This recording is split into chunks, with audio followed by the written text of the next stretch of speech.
জয় মা কালী! প্রিয় দর্শক বন্ধুগণ, আমি আজকে নিয়ে চলে এসেছি আপনাদের জন্য সিংহ রাশির ২০২৬ সালের রাশিফল নিয়ে। অর্থাৎ আজকে আপনাদেরকে আমি জানাবো সিংহ রাশির জাতক জাতিকাদের কেমন যাবে ২০২৬ সাল। অর্থাৎ সিংহ রাশির বার্ষিক রাশিফল কি? তো প্রিয় দর্শক বন্ধুগণ, সিংহ রাশির এবছর কিন্তু মান, সম্মান, প্রতিষ্ঠা বৃদ্ধির সম্ভাবনা রয়েছে। প্রেম জীবনের জন্য এই বছরটি কিন্তু ভালো। আবার সুখে কাটবে পারিবারিক জীবনও। এবং ২০২৬ সালে সিংহ রাশিতে শনির আড়াইয়ের দশা চলছে। তাই সিংহ রাশির জাতকরা এবছর ক্যারিয়ারে বিশেষ সাফল্য লাভ করতে পারবেন এবং বছর শেষ হওয়ার আগে কোনো প্রকল্পের দায়িত্ব পেতে পারেন। আয়ের দিক দিয়েও এই বছরটি ভালো। এবার আসুন জেনে নিন নতুন বছর সিংহ রাশির জাতক জাতিকাদের কেমন কাটবে। অর্থাৎ নতুন বছরে সিংহ রাশির জাতকরা লাভবান হবেন নাকি ক্ষতি হবেন, আসুন বিস্তারিত জেনে নিন। তো প্রিয় দর্শক বন্ধুগণ, প্রথমে হলো সিংহ রাশির প্রেম ও বিবাহ ২০২৬ সালে। ২০২৬ সালে প্রেম ও বিবাহের জন্য চ্যালেঞ্জিং এবং রূপান্তরকারী হবে সিংহ রাশির। বিবাহিতদের জন্য এটি আপনার সঙ্গীর প্রতি সম্পূর্ণভাবে নিবেদিত হওয়ার সময় এবং আপনার দায়িত্বগুলো বোঝার সময়। ছোটখাটো বিষয়ে উত্তেজনা বা আদর্শগত পার্থক্য দেখা দিতে পারে আপনাদের। তাই যোগাযোগ এবং ধৈর্য আপনার সম্পর্ককে শক্তিশালী করবে। অবিবাহিতের জন্য এই বছরটি দীর্ঘস্থায়ী এবং গুরুতর সম্পর্ক শুরু করার জন্য ভালো। আপনি বুদ্ধিমান, পরিশ্রমী এবং অনুগত কারুর প্রতি আকৃষ্ট হবেন। তবে তাড়াহুড়ো করে সিদ্ধান্ত নেওয়া একদমই এড়িয়ে চলুন। এরপর হচ্ছে সিংহ রাশির পরিবার ২০২৬ সাল কেমন যাবে। ২০২৬ সাল পারিবারিক বিষয়ে মিশ্র ফলাফল বয়ে আনবে সিংহ রাশির।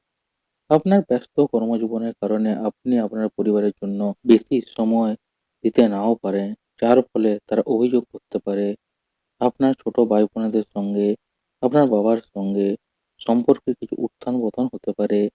এমনকি তাদের স্বাস্থ্য এবং মানসিক চাহিদার দিকেও আপনাকে মনোযোগ দিতে হবে।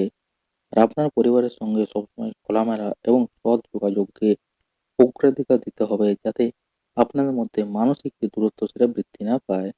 এরপর হচ্ছে স্বাস্থ্য। ২০২৬ সালে স্বাস্থ্য কেমন যাবে সিংহ রাশি। ২০২৬ সালে স্বাস্থ্যের দিক থেকে মোটামুটি ভালোই কাটবে, যুক্তিসঙ্গত হবে। তবে আপনাকে পেট, হজম এবং চোখের সমস্যার দিকে মনোযোগ দিতে হবে। এগুলি দেখলে সঙ্গে সঙ্গে ডাক্তার দেখান। জয়েন্টে ব্যথা বা দীর্ঘস্থায়ী অসুস্থতা এবছর আপনার জন্য উদ্বেগের বিষয় হতে পারে। তাই নিয়মিত চিকিৎসকের পরামর্শ নিন এবং চেক আপ করান। মানসিক চাপ এবং কাজের চাপের কারণে আপনার মানসিক ক্লান্তি যে সৃষ্টি হবে, এটা এড়ানোও কিন্তু আপনার চেষ্টা করা উচিত এই বছর।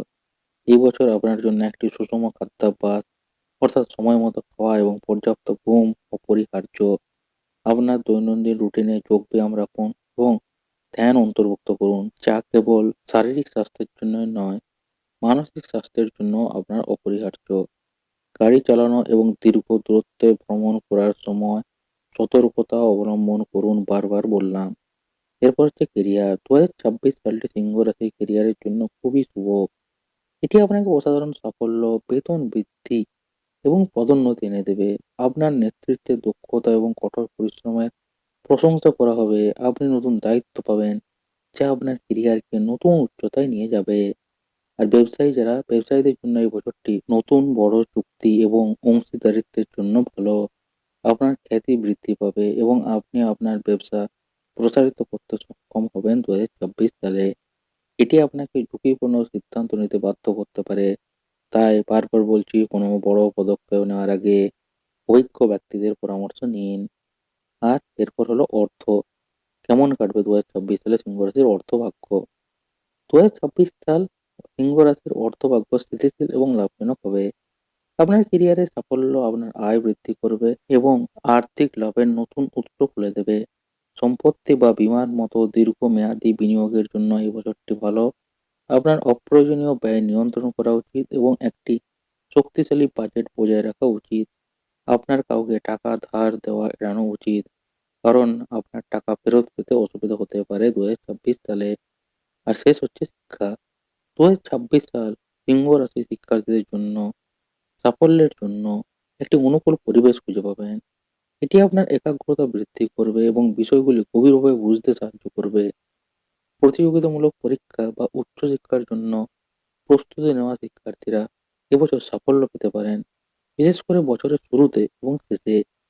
আপনার শিক্ষক এবং পরামর্শদাতাদের কাছ থেকে আপনি পূর্ণ সমর্থন পাবেন। 2026 সালে।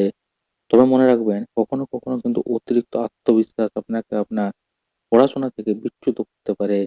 তাই বারবার বলছি, নম্রতা বজায় রাখুন এবং কঠোর পরিশ্রম চালিয়ে যান। তাহলেই কিন্তু আপনি সফলতা পাবেন। তো প্রিয় দর্শক বন্ধুগণ, এবার আসুন জানুন 2026 এর উপাচার। কি করলে আপনি 2026 সালে ভালো থাকবেন? সিংহ রাশির জাতক জাতিকারা, আধ্যাত্মিকতা ও ধর্মকর্মের প্রতি অধিক রুচি রাখুন এবছর। সূর্যের আরাধনা করুন।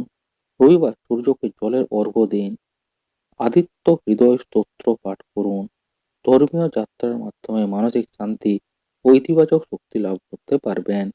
তো এই উপাচারগুলি করলে আপনি কিন্তু 2026 সালে ভালো থাকবেন।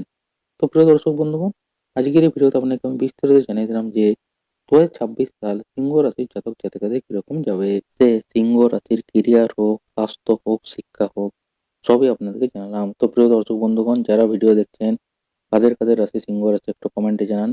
এবং ভিডিওটা ভালো লাগলে কি করবেন, ভিডিওটা একটা লাইক করবেন, ভিডিওটা বেশি বেশি করে শেয়ার করে দেবেন আপনাদের বন্ধু বান্ধবদের সাথে, ফেসবুক, হোয়াটসঅ্যাপ, টুইটার গ্রুপে, যাদের সিংহ রাশি তাদের সাথে, যাতে তারাও জানতে পারে 2026 সাল তাদের কিরকম কাটবে, কেরিয়ারের ক্ষেত্রে, শিক্ষার ক্ষেত্রে, স্বাস্থ্যের ক্ষেত্রে, সব দিক থেকে কিরকম কাটবে, যাতে তারা জানতে পারে। তাই তাদের সাথে ভিডিওটা বেশি বেশি করে শেয়ার করে দিন। আর যারা এখনো অবধি ভিডিও দেখছেন কিন্তু চ্যানেলটা সাবস্ক্রাইব করছেন না, কেন সাবস্ক্রাইব করছেন না? সাবস্ক্রাইব করে নিন। নাহলে কিন্তু এরকম গুরুত্বপূর্ণ জ্যোতিষশাস্ত্র রিলেটেড টপিক যখন আমি আপনাদেরকে দেবো, যেগুলো আপনার জীবন বদলে দেবে, আপনি কিন্তু পাবেন না নোটিফিকেশন।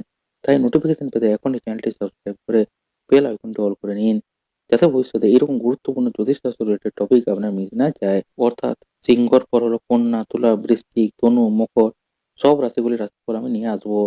তাই এই রাশিগুলিরও রাশিফল দেখতে অবশ্যই চ্যানেলটি সাবস্ক্রাইব করে বেল আইকনটা অল করে নিন, যাতে এই রাশিগুলির রাশিফল আপনার মিস না যায়। তাই এখনই সাবস্ক্রাইব করে বেল আইকনটা অল করে নিন। তো প্রিয় দর্শক বন্ধুগণ, দেখা হচ্ছে পরের একটা নতুন ভিডিওতে এরকম আরেকটি গুরুত্বপূর্ণ নতুন টপিক নিয়ে। তো এই ভিডিওটি দেখার জন্য প্রিয় দর্শক বন্ধুগণ, আপনাদের সবাইকে জানাই অসংখ্য ধন্যবাদ।